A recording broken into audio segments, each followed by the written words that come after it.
Hello everyone, আসসালামু আলাইকুম। আশা করি সবাই ভালো আছেন, আমিও ভালো আছি। তো নতুন দিনে নতুন আর একটা ব্লগ শুরু করতেছি। আশা করি আমার ব্লগটা আপনাদের ভালো লাগবে। তো আপনার কাছে রিকোয়েস্ট হলো প্রথম থেকে অবশ্যই শেষ অবধি দেখবেন, আর গিয়ে কমেন্ট করবেন, আর বেশি ভালো লাগলে অবশ্যই শেয়ার করে দিবেন। তো এখানে গিয়ে দুপুরে রান্না করতেছি, আর একদিকে গিয়ে সকালে নাস্তা বানাইতেছি। তো যেহেতু গ্যাস থাকে না, এই জন্য দুইটা একসাথে আমার করতে হয়, আর সকালবেলা একটা অনেক ঝামেলা যায় আর কি। তো নাস্তা বানিয়ে নিছি, আর গিয়ে আমি এখানে ডাল বসিয়ে দিছিলাম, দেখালাম এই তো প্রথম দিয়ে। আর মাছ ভিজিয়ে নিছি, আর টমেটো, তারপর গিয়ে পেঁয়াজ, কাঁচামরিচ যা যা ছিল ওইগুলো কিন্তু ধুয়ে নিছি। তো ডালটা হয়ে গেছে, আমি এখন আর কি এই যে বাগার দিয়ে দিব ডালটা। তো বাগার দেওয়ার জন্য এখানে আমি শুকনা মরিচ, আর গিয়ে পেঁয়াজ কুচি, রসুন কুচি, আর আস্ত জিরা। তো ডাল বাগারে যখন ধনিয়া পাতা না দিই তখন আস্ত জিরাটা বেশিরভাগ সময় দেওয়া হয়। তো এখন যেহেতু ধনিয়া পাতা নাই, এই জন্য গিয়ে আস্ত জিরাটা দিলাম। আর গিয়ে এখানে শুকনা মরিচ দিয়ে বাগারটা দিলে ডালটা থেকে অন্যরকম একটা ফ্লেভার আসে, আর ভালো লাগে ডালের ঘ্রাণটা। তো এই জন্য মাঝে মধ্যেই আমি শুকনো মরিচ দিয়ে ডালটা আর কি বাগার দিই। তো আজকে টমেটো দিয়ে ডালটা রান্না করা হয়েছে, পাতলা ডাল।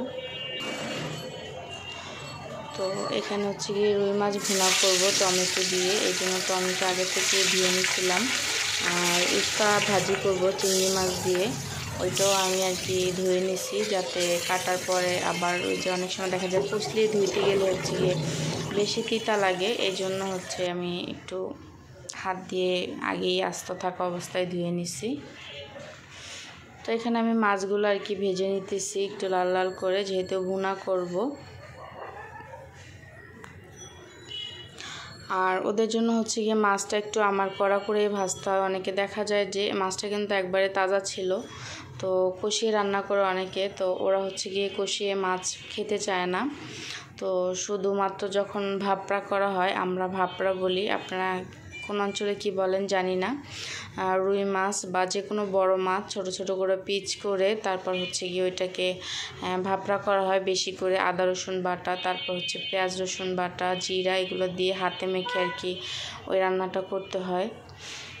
তো ওই রান্নাটা শুধু আর কি করা হয়, কাঁচা করা হয়। এমনিতে মাছ রান্না করলে বা ভুনা করলে বা তরকারি দিয়ে রান্না করলে আমাদের সব মাছই আর কি ভেজে রান্না করতে হয়, কাঁচা মাছ আর কি ওরা খেতে চায় না।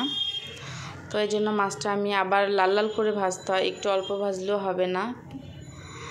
তো এখানে আমার মাছটা ভাজার পরে এখানে আমি মাছ রান্না করার জন্য মশলাটা কষিয়ে নিতেছি।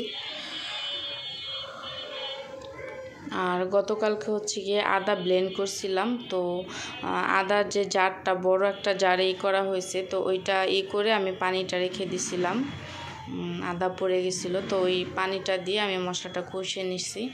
তারপর এখানে আমি এই যে মাছ আর টমেটো, পানিটা বলক আসার পরে কিন্তু মাছ আর টমেটোটা দিয়ে দিছি। তো আমার মাছটা কিন্তু রান্না করা হয়ে গেছে, টমেটো দিয়ে রুই মাছ দিয়ে ভুনা করলাম। তো এখন একটু জিরা ফাঁকি দিয়ে তারপর গিয়ে নামাই দিব। তো আজকে জিরা বাটা শেষ হয়ে গেছে। আর আজকে গিয়ে অনেক আওয়াজ আসতেছে বাইরে থেকে, তো প্লিজ আপনারা আওয়াজটা স্কিপ করবেন, কারণ যখনই ভয়েস দেয় না কোনো প্রচণ্ড আওয়াজ হয়, যেহেতু মেন রাস্তার সাথে আমাদের বাসা। আপনারা হয়তো বা বুঝবেন যে আমি কোথায় বসে আর কি ভয়েসটা দিতেছি, আমার বাসা থেকে আমি ভয়েসটা দিতেছি। তো দরজা জ্বালানা আবার ফ্যানটা পর্যন্ত আমি বন্ধ রেখে ভয়েস দিই, তারপর গিয়ে এই আওয়াজগুলো আসে। তো কিছু করার নাই, তো চেষ্টা করি আওয়াজ যখন না থাকে তখন দেওয়ার, তখন দেখা যায় যে আবার গাড়ি এসে যায়, তো এই জন্য আওয়াজটা বেশি হয়। তো আমার মাছটা ভুনা করা হয়ে গেছে, আর এদিকে গিয়ে করলাটাও, উস্তা যেটাকে বলে, উস্তাটাও ভাজি করে নিছি। তো আজকের ভিডিওটা বেশি বড় করব না, এ পর্যন্তই। যদি আপনাদের ভালো লেগে থাকে অবশ্যই ফেসবুক থেকে দেখলে ফলো দিয়ে দিবেন, আর শেয়ার করে দিবেন, অবশ্যই কমেন্ট করবেন, আর ইউটিউব থেকে দেখলে অবশ্যই সাবস্ক্রাইব করবেন, পাশে থাকা বেল বাটনটি ক্লিক করবেন। আল্লাহ।